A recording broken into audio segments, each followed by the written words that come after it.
Manchester United 1, Athletic Club 1, and that marks the end of, I'd say, a mixed pre-season. Interesting results, wins, losses, draws. We've had a real mix, but one of the standouts from pre-season has been the youth.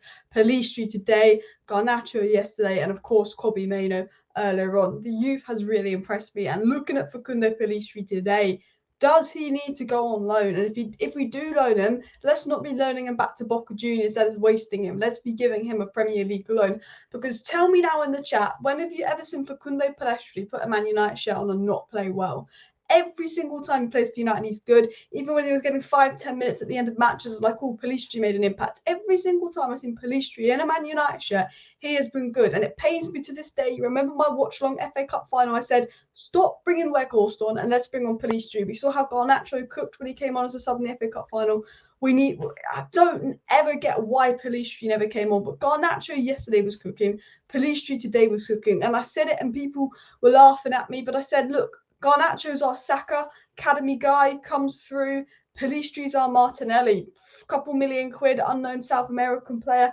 They can really have a say next season. Facundo Pellistri even needs to go on loan to a proper Premier League side that plays good football, or needs to stay at Man United. And I hope he gets the minutes because he's proven himself in pre-season. Pellistri and of course Antony can play on the right.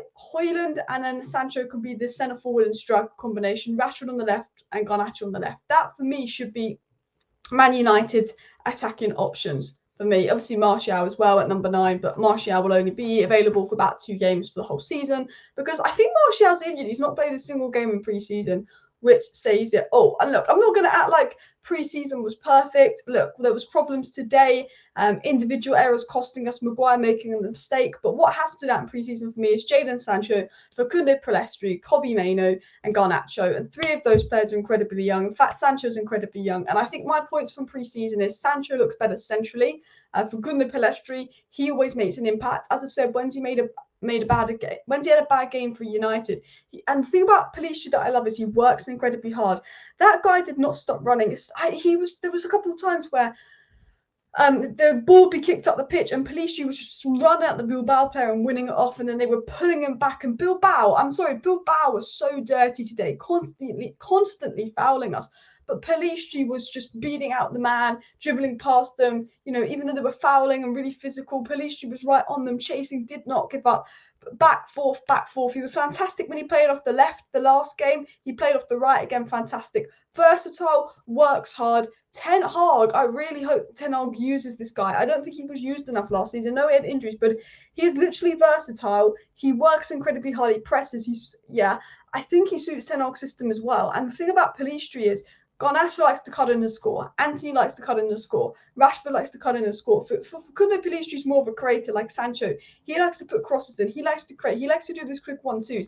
I think with Højlund in the middle needing to provide service, Facundo Pellistri is a really good option there. He's a lot more experienced than people think. He's had 2 seasons in La Liga under his belt. He's obviously played for Uruguay in the World Cup. There's a reason for that. And of course, Facundo Pellistri absolutely deserved his goal, and his hard work really paid off today as well. And what I like about Pellistri is he's so good at getting to the byline and just cutting the ball back into the box, which is what I think has made him so dangerous. And I love just how he gets the ball. He just moves it so quickly, moves his feet quickly, cuts inside. He's unpredictable, and that's what you like. What I loved about Garnacho is he came on, he was unpredictable, he's direct. You get that with Pellistri. I think with players like Elanga, you've not seen that. Force, you've not seen that. You know, Pellistri and Garnacho, they have something about them. And, you know, maybe he is too good to go out on loan. The only thing is, with Amad Diallo not being able to go out on loan because of his injury, do you want to risk having Pellistri and Amad Diallo in the squad to compete for that same Antony backup spot? One of them's going to suffer. But then I guess you could loan Amad Diallo out in January when he recovers from his injury in October as well. And obviously, Amad Diallo can obviously play more central as well. I have to say, Pellistri and Sancho were the standout today. We are going to talk about the negatives. We are going to be critical of midfield issues, individual errors costing us. But I think Pellistri has made the most of pre-season. He's had a good run of games, and every time he's played, he's been absolutely fantastic. But a player that's really also impressed me in pre-season, a player that has also had an impressive pre-season, is Jadon Sancho. There's a lot of criticism going into Jadon Sancho before pre-season even started. I made a video on it. You guys know me. People were calling Sancho fat because of just the way the wind had blown his shirt. people were saying, sell Sancho, he doesn't look after himself, he's more interested in going on holiday. There was a lot of negativity around Sancho before pre-season. And while this hasn't been United's best pre-season, it has been a good pre-season for Sancho. I thought Sancho was really good in the first half. Yes, he should have scored. But I do think if Sancho was playing with the first team, the team yesterday, and not the reserve team, I think he could have got a goal or assist today. You could see just watching Jadon Sancho play, and I know Pellistri was the standout man, but you could see that Jadon Sancho was just a level above everyone else in that squad today.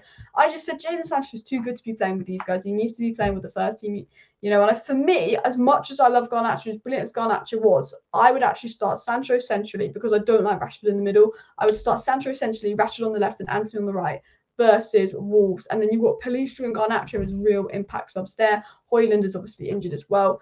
Because I generally believe Sancho is best when he's central. All of Sancho's best work comes centrally, and I think that's because he hasn't got that rapid pace, to be a touchline winger, especially a transition winger in Ten Hag system. But I think false 9, 10, 8, I think Sancho could be really good at that. And the fact that Ten Hag gave him a new role in pre-season and Sancho adopted to that role so quickly just shows how intelligent he is, how good he is at reading the game. As I've said, we've got a lot of players like Antony and Rashford and Højlund. Obviously, Højlund will just want to score as a striker, and Antony and Rashford that like to cut in the score, Garnacho that like to cut in the score. But Sancho is a playmaker, is a technical player, is a creator, and Bruno seems to be the only creator in our squad. And I think Sancho is also a creator, and I think we need to make more use of it. I thought Sancho had a great half. I thought he was creative. I thought he dribbled the ball well. What I liked about Sancho is his passes are so intelligent. They're so well timed. Yes, he should have scored, but he was even tracking back today, Sancho. And I think for me, until Højlund's fit, I would play Sancho centrally. I think Garnacho and Pellistri are great options off the bench, especially if Antony and Rashford are having one of their off days because they can be inconsistent. But I would start Sancho centrally. Obviously, Erik ten Hag said there's 2 positions up for grabs, and I think that is Sancho, maybe between Sancho, Antony, Rashford and Garnacho. 3 of them made the front 4, and the other one has to be between Dalot and Wan-Bissaka. And I think Wan-Bissaka right now deserves to start versus Wolves as well. I like Dalot, but Wan-Bissaka has been more impressive in pre-season. And yeah, Sancho was absolutely cooking today, and it almost felt like he was too good for that game. In general, I want to talk about the game quickly. I thought Sancho was great at false 9. I thought Gore was really good. I did like Van der Beek came off at half-time. Maybe that's because they don't want to risk him getting injured. He's probably moving. But Van der Beek was really, really good. Defence was poor. Again, defensive areas. Harry Maguire, I think, bar the mistake, didn't have a bad game. He did get an assist, but at the end of the day, the defence was poor. And this has become a common theme in pre-season. Basically, we play well, but our weakest link costs us. Our weak link at the back costs us individual areas. We can do all this good play, and then the weak link Maguire at the back costs us. And people are saying sell Maguire, sell Maguire, sell Maguire. In an ideal world, Man United should have sold Maguire, and then they should have had Kim Min-jae as a replacement. The problem is selling Maguire, we should be selling him, but where's the replacement out there that Ten Hag wants? Is it better to wait until you get a proper centre back in next season as well? But there was definitely a lot of quality in the squad, and I think nearly every goal we've conceded in the pre-season has come from individual areas, which has made it so frustrating. And I do think there was a bit of imbalance in the midfield. That's obviously not our fault. McTominay is injured and all of that. But the need for Amrabat is there because other than Casemiro, we don't have anyone that can do that defensive role. And it's so important that we need to hurry up and get Amrabat. And if we miss out on Amrabat, that could, Amrabat for me is going to have a massive impact on our season. We need that depth. We need that midfielder that can do what Amrabat does, because there's a lack of balance in midfield. So Amrabat for me is going to be so important. But looking at the statistics, United did have 62% possession, 13 shots to their 8. Standout player for me would obviously be Pellistri. Pellistri had 85% pass accuracy, always involved in the game.